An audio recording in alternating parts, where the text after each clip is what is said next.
So in 7 he says, the Supreme One, who is self-controlled and peaceful, is balanced in cold and heat, in pleasure and pain, as also in honor and dishonor.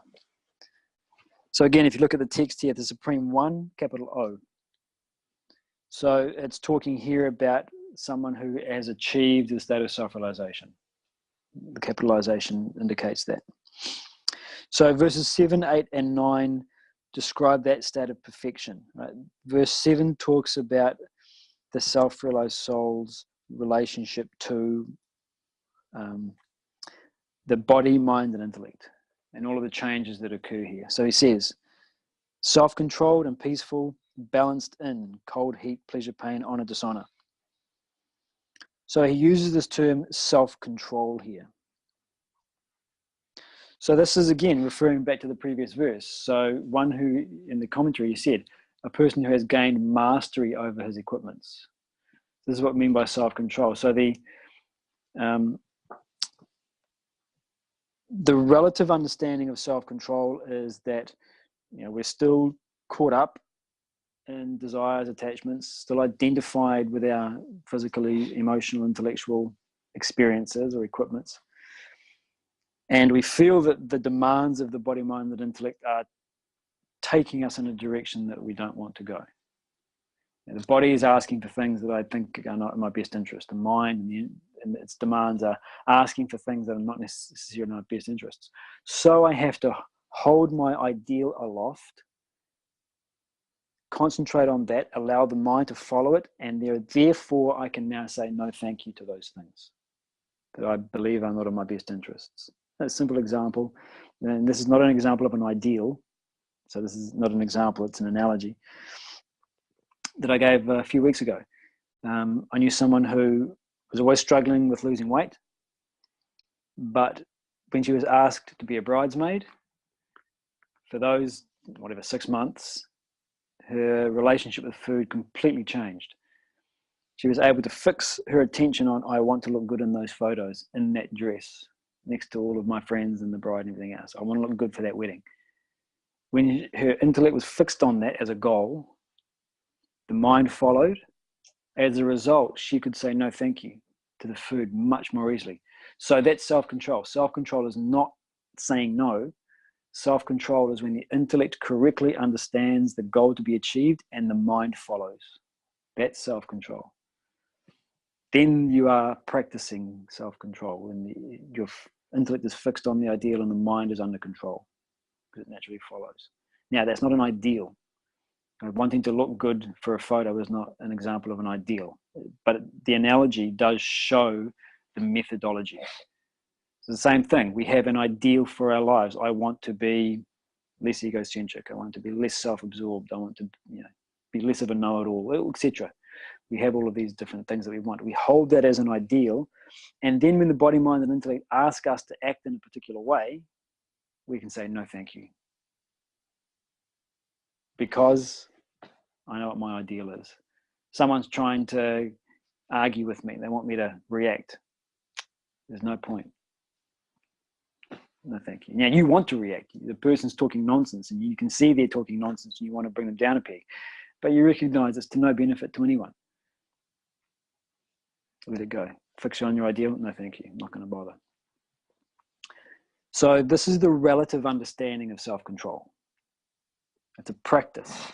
In the Supreme One, he uses this term self-controlled as well. Here, he's not talking about the practice of self-control in order to overcome some other demand, right? In the relative understanding of self-control, we identify with the ideal through effort, and by identifying with the ideal, we're able to soft pedal on some of these other things.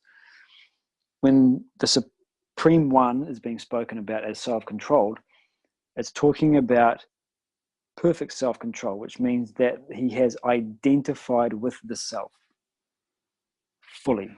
It's no longer a practice. So the self-realized soul does not perform spiritual practice. There's no sadhana for the self-realized soul. He's achieved that end. So he is identified completely with the inner self. What that means is that he has disidentified completely with the body, mind, and intellect. Because he's completely disidentified with the body, mind, and intellect, it doesn't matter what their demands are. Now, if I say to you, I'm really, really hungry, you say, well, why are you telling me? What's that got to do with me? There's no connection to you. Okay, I'm hungry. Well, that doesn't impel you to act. If I'm hungry, I should go and get something to eat. So in the same sort of way, that relationship with your body is hungry. What's that got to do with me? Yeah, it's my obligation to feed it, so I go ahead and feed it. But there's that same sense of detachment. It's happening to the body.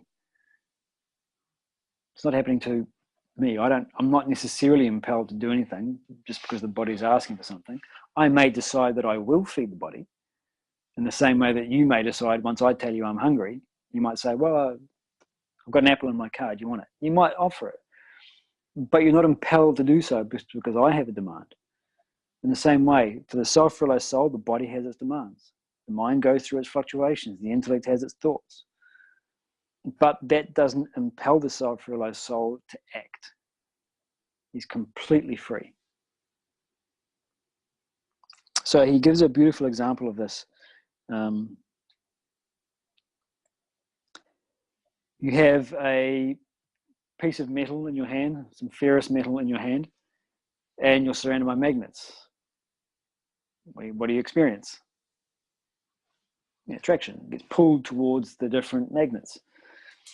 Now you take a piece of wood and you tie the piece of wood to the metal. And again, you go amongst the magnets. What happens? Again, it gets drawn towards the magnets. Not just the metal, but the wood as well. So it seems as if the metal-wood combination is being dragged towards the magnets. But we know that the wood's actually not being dragged toward the magnets. The wood's just going where the metal goes, right? So this is the analogy. So the magnets refers to, what do they symbolize? The world. The world. The attractions in the world. The magnets. Mm-hmm. The metal refers to the mind. The mind. And the wood refers to capital self. So it is the mind that gets attracted to different things in the world. The self is never attracted by the aspects of the world. Now, it might seem, you might say, I am attracted to the different aspects of the world, but that's because your self is identified with the body, the mind, and the intellect. If you could occupy the position of the piece of wood, the wood never feels attraction. There's no pull towards any of those pieces of metal. The wood is always unaffected by the environment. So too the self. The self is always unaffected by the environment. The body has natural demands. You know, if you haven't eaten for a few hours and you smell something cooking in a cafe next door, what happens? The stomach starts to rumble, the mouth starts to water. It reacts. The mind has its various emotional fluctuations. The intellect has its ideas and concepts. They will react to the changing environment. That's fine. The self never does. Because the identification is within now. It doesn't mean that the body, mind, and intellect won't react to their environments like anyone else's body, mind, and intellect. But the difference is that it's no longer a case of I'm hungry. It's a case of body is hungry. And that sort of sense, right? That general way of looking at it. And so a person who identifies with the self is in the position of the piece of wood. I have no demands. The body, of course, the body has demands. It wants food, it wants warmth, it wants that cut on my forehead to be fixed, it wants, all those other things.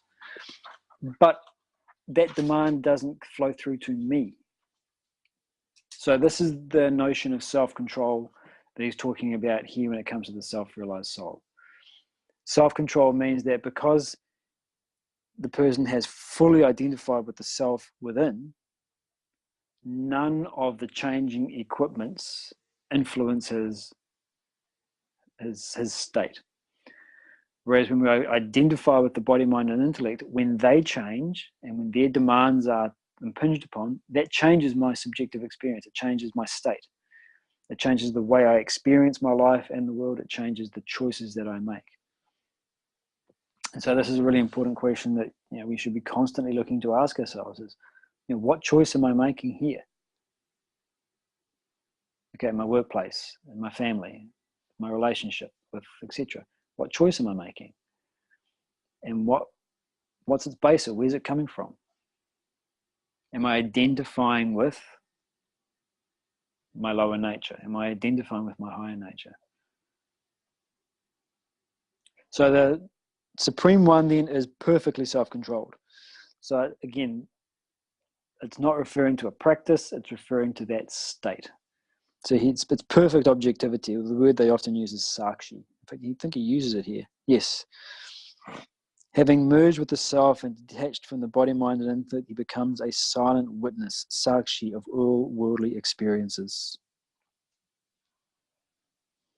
So in the same way that the wood is not affected by the magnets, the self-realized soul is not affected by the changes in the world, the body, the mind, and the intellect. It remains completely unaffected.